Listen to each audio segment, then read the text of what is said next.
میرے کریم رسول سید عالم صلی اللہ علیہ وسلم کو اللہ نے اختیار دیا. ایک شہر انصرین نام کا ہوتا تھا، خدا جانے اب اس کا کیا نام ہے، کتابوں میں انصرین نام ملتا ہے. بحرین کے ساتھ تھا. اللہ تبارک و تعالیٰ نے حضور کو اختیار دیا، محبوب چاہے تو انصرین چلے جائیں، چاہے تو بحرین چلے جائیں، چاہے تو مصرف چلے جائیں. نبی کریم علیہ الصلوۃ والسلام نے کہا، اے اللہ مجھے وہاں بھیج جو تجھے پیارا ہے. رب کریم نے فرمایا، محبوب پھر آپ مدینے چلے جائیں. پھر مدینے چلے جائیں. اللہم حبب الینا المدینہ کحبنا المکہ وشد. حضور نے دعا فرمائی، اے اللہ مجھے مکہ بڑا پیارا تھا، اب مجھے مدینہ مکے سے بھی زیادہ محبوب بنا دے، مجھے زیادہ محبوب کر دے. محبوب کریم علیہ الصلوۃ والسلام مدینہ طیبہ تشریف لائے. حضور نے پہلے صحابہ کو اجازت دی، فرمایا بھئی اجازت مل گئی ہے، اب تم میں سے جس کا دل چاہے وہ ہجرت کرنی شروع کر دے، میں بھی مناسب موقع پہ آؤں گا. سب سے پہلے حضرت ابو سلمہ نکلے. صحابہ بحیثیت صحابی، نبی کریم سے بھی پہلے بحیثیت صحابی جو مکے سے چل کے سب سے پہلے مدینہ طیبہ آئے، حضرت ابو سلمہ تھے. جناب ام سلمہ کے شوہر، ان کے ایک بیٹے تھے محمد سلمہ ان کا نام تھا. حضرت جناب سیدنا ابو سلمہ کہتے ہیں جب میں آیا نا، اصل میں نا قدر ہوتی تب ہے جب کوئی دھکے کھا کے مدینے جاتا ہے. بڑے آرام سے سکون سے چلے جاتے ہیں نا، کہتے ہیں وہ میں پہنچا. اب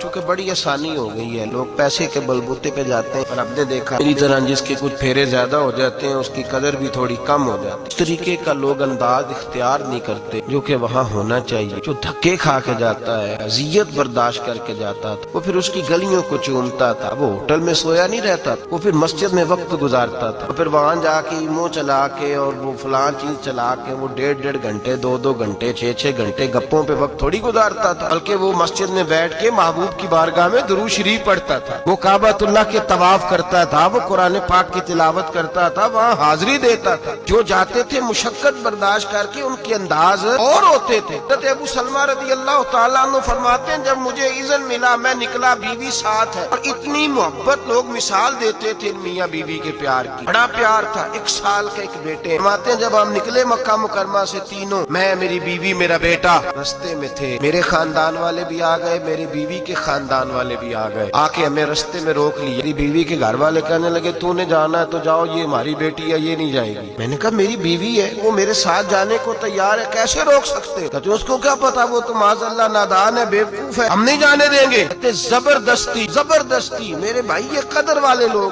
کہتے زبردستی میری بیوی کو جدا کر لیا، سائڈ پہ کر، یہ نہیں جائے گی. فرماتے ہیں معصوم بچہ میری گود میں، میری ایک نظر بیوی پہ ایک بچے پہ. کہتے ہیں تھوڑی دیر گزری تو میرے گھر والوں نے میری گود سے میرا 1 سال کا بچہ چھین لیا. اولاد زور کر دیتی ہے، اولاد بزدل کر دیتی ہے. حضرت ابو سلمہ کہتے ہیں میرا بیٹا چھین کے لے گئے، لگے تو نے جانا ہے تو جا، یہ ہماری نسل ہے، ہماری اولاد ہے، ہمارے خاندان کا چشم و چراغ ہے، ہم کو نہیں جانے دیں گے.